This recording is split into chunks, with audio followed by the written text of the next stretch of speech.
Hello students, how are you? Welcome to the radio learning program Ready to Learn, produced by Rwanda Education Board, with support from UNICEF Rwanda in collaboration with Inspire, Educate and Empower Rwanda. I am teacher Charles. Welcome to this learning radio program. I'm glad that you are going to join me and we learn together. So please pay attention as we learn together. I'm calling upon all senior 6 students doing history to get their notebooks, pens, and sit next to the radio so that we learn together. Alright, thank you so much. I hope senior 6 students doing history, you are getting ready with your notebooks, pens, and sitting next to the radio. Alright, thank you so much. For today's lesson is a very interesting one. I hope every one of you are going to enjoy it. It is very interesting and it is not new. You are going to enjoy it. Trust me. Thank you so much for that.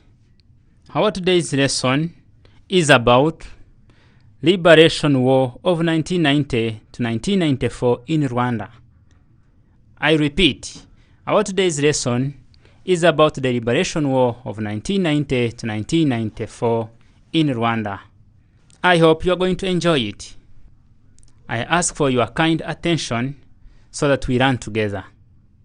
Before we continue with our lesson, I would like to share with you the lesson objective, what we hope to get by the end of this learning. By the end of this learning about the Liberation War of 1990 to 1994 in Rwanda, students will be able to examine the causes of the Liberation War of 1990 to 1994. I hope when I talk of examining, you understand. So we have to look at each and every point, each and every cause that made it possible for the Liberation War of 1990 to 1994 happen in Rwanda. Alright, thank you so much.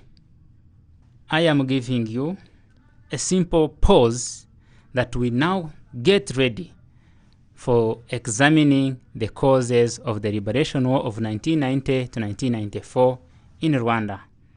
Now, allow me to ask you this small question that is going to help us enter into the lesson. Our question that is going to help us get into the lesson is about, I want you, friends, think about the first and second republics in post-colonial Rwanda. Think about them and come up with factors that led to their collapse. With factors that led to their collapse. When I talk of collapse, it is the fall. So you have 60 seconds to think about the factors that led to the collapse of First and Second Republics in Rwanda. Alright, thank you so much for that practice. I hope you have remembered the First and Second Republics in post-colonial Rwanda. You have discussed a few factors that led to their collapse.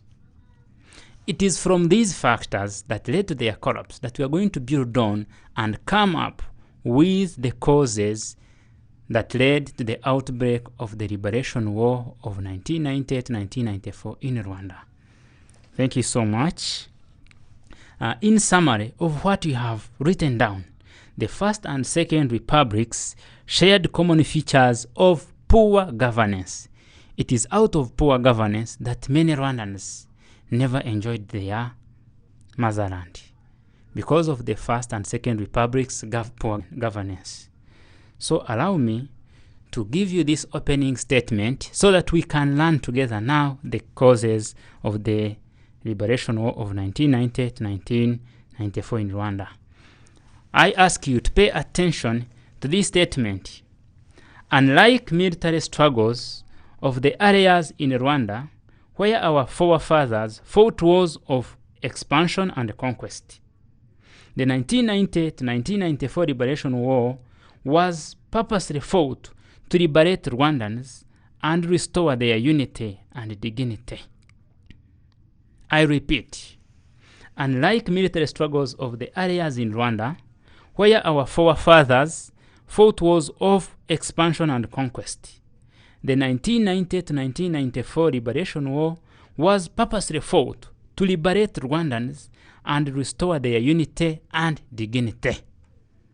Now you have heard that unlike our forefathers who fought wars that they wanted to expand their territories, the Liberation War of 1990-1994 was fought purposely to restore unity, purposely to liberate Rwandans who were internally displaced and those who had been exiled for many years, who were living in the neighboring countries. Thank you so much. Now we are going to begin with the first cause, the first reason as to why RPF Inkotanyi picked up arms to liberate Rwandans. The first cause is the long period of exile. When we talk of the long period of exile, we mean that there were many Rwandans who had been exiled since 1959. Some were in the neighboring countries, others were internally displaced. So these Rwandans were exiled for so long, and they always claimed their motherland. They always wanted to get back to their motherland. The then governments never allowed them to come back and settle into their motherland. So RPF Inkotanyi picked up arms to liberate Rwanda so that they can return to their motherland. There are very many examples that were exhibited in the First and the Second Republics. Like in the long period of exile, since 1959, many Rwandans were exiled. So they were living in the neighboring countries. Some were living far away from Rwanda. So they always claimed to come back. They always wanted to come and resettle in their country. But the then governments, the First and Second Republics, never allowed them. And that alone increased their spirit for their national. So they always wanted to come back. Hence, the Liberation War. So RPF Inkotanyi picked up arms so that they stop this kind of exile. They make people return to their country. Thank you so much. With that, allow me to give you 30 seconds to think about this point. In your own words, the long period of exile, how did it cause to the Liberation War?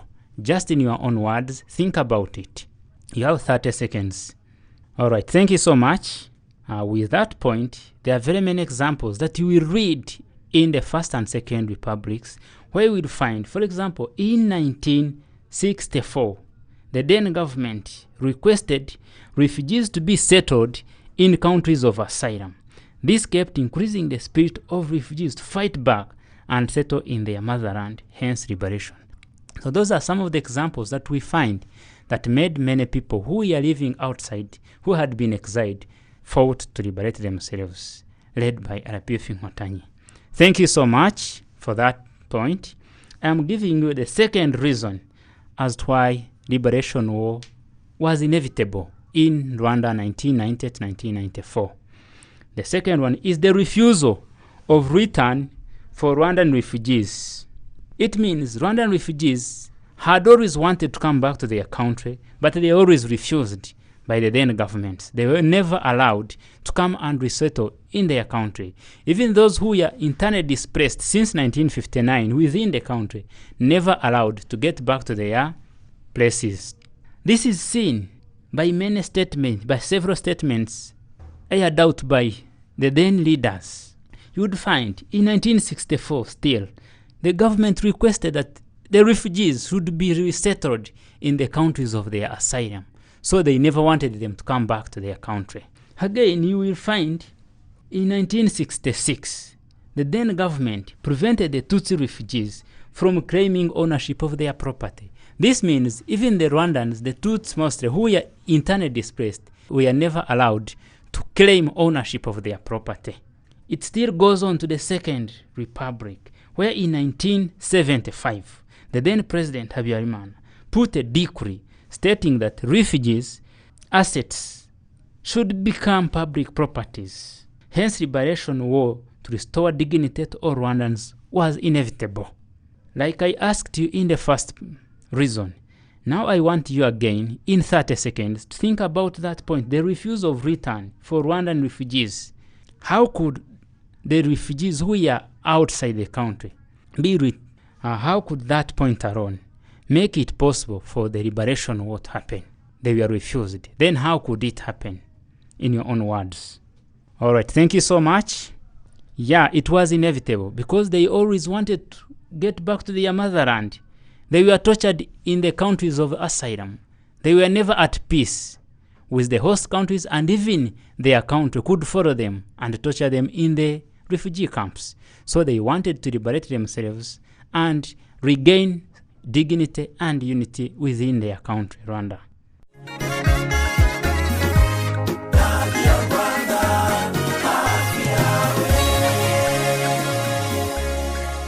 All right, welcome back from that small break. Now the third reason as to why liberation of 1990 to 1994 was inevitable in Rwanda was the regionalism and ethnic-based divisionism. When we talk of regionalism and ethnic-based divisionism, there are very many words within that point. There is regionalism, there is ethnic, there is divisionism. It means the then governments in the first and second republics institutionalized and maintained ethnic-based labels, like the Hutus, the Tutsi, and the Twa, which made Rwandans not live at peace amongst themselves. There was that kind of nepotism, tribalism, that was surfaced in the second and first republics. So this made Rwandans never enjoy their country. Many Rwandans who had been exiled never allowed this to continue in Rwanda. So they picked up arms so that they can restore unity and liberate Rwandans. When we talk of regionalism, it means people in governments would only be favored depending on the region they come from, in employment, in education, and all other spheres within the government. They only based on ethnicity. So there was ethnic-based ideology. It means there was that sectarianism, which was not making Rwandans to be one. Therefore, RPF in 1990 picked up arms so that they fight and liberate Rwandans to restore that dignity and unity. Thank you so much. When we talk of regionalism, we get it from the point of region. So people we are favored depending on the region where they come from. So in the places where the presidents were coming from, those are the very people who we are favored. Those are the very people who we are given education. Those are the very people who are given employment opportunities at the expense of others who are not from their region, who are not of their ethnic background. All right, let's go to the next cause. The next cause is about intimidation and mass killings of opposition members or opponents. With this point, I want you to allow me think about it and work it independently. The point is about intimidation and mass killing of opposition members or opponents. It means those people who are always against the then governments, we are killed, we are massacred, we are arrested without trial. So I want you, in your own words, in 30 seconds, to think about this point of intimidation and mass killing of opposition members. How could that alone cause the outbreak of liberation of 1990 to 1994? You have 30 seconds to work on it. All right, thank you so much. Welcome back from that. I hope you have discussed about it. How could intimidation and mass killing of opposition members bring to the outbreak of the liberation war of 1990 to 1994 in Rwanda? Thank you so much, Aiwan. Let me add something for you. When we talk of intimidation, many members who are opposing the then governments were intimidated, we are harassed, we are killed, we are imprisoned. And this made many Rwandans fear the government. And this made RPF Ingota to pick up arms to come and save the fellow Rwandans, because they were killed, they were massacred, there were arrests without trial, so people would simply be arrested without hearing their cause. Thank you so much. That point alone, plus more points that we have discussed, led to the outbreak of liberation war. The last cause that we want to discuss in 30 seconds is about the dictatorship. When we talk of dictatorship, still we are looking at the first and the second republics. There was an increase in dictatorship by the then governments, where many people in the opposition, many people in other ethnics, not because you have had the governments based on ethnic ideology. So those people who are from other ethnic backgrounds in other opposition parties, we are never allowed room to freely express their ideas. There wasn't freedom of movement, freedom of speech. All those made it inevitable for the liberation war of 1990 to happen in Rwanda. So again, like I said, now you have 20 seconds to talk about dictatorship. How can dictatorship cause an outbreak of a liberation? Then after that, we relate it to the 1990 liberation war in Rwanda. All right, thank you so much for your trial. Let me conclude with you this. When discussing about the successful liberation war in Rwanda, we basically talk about RPF Inkotanyi as the key factor in liberating Rwandans. You can't discuss about liberation war in Rwanda without talking about RPF, because it was the key factor in liberating Rwandans. So when we talk about RPF Inkotanyi, we need to remind ourselves about the 8 points program that RPF had when it was to wage the liberation war. You go and read about the 8 points program, you will understand the reasons for why RPF Inkotanyi picked up arms to come and liberate Rwandans. So we are concluding. I want you to take notes of this. We are summarizing the key factors that we have discussed. The first was long period of exile, refusal of return for Rwandan refugees. The third is regionalism and ethnic-based divisionism. The fourth is dictatorship. The last is intimidation and mass killings of opponents. Thank you so much for your kind attention.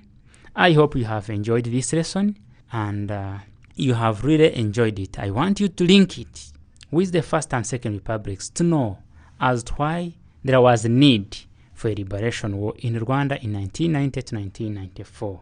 Thank you so much for your kind attention. I hope you have enjoyed this. You have enjoyed what we have learned, and I want to request you to link it with the First and Second Republics. Then you come up with the solid reasons as to why RPF Inkotanyi picked up arms to liberate Rwandans in 1990 to 1994. Allow me to give you questions for practice from which we shall build on next time.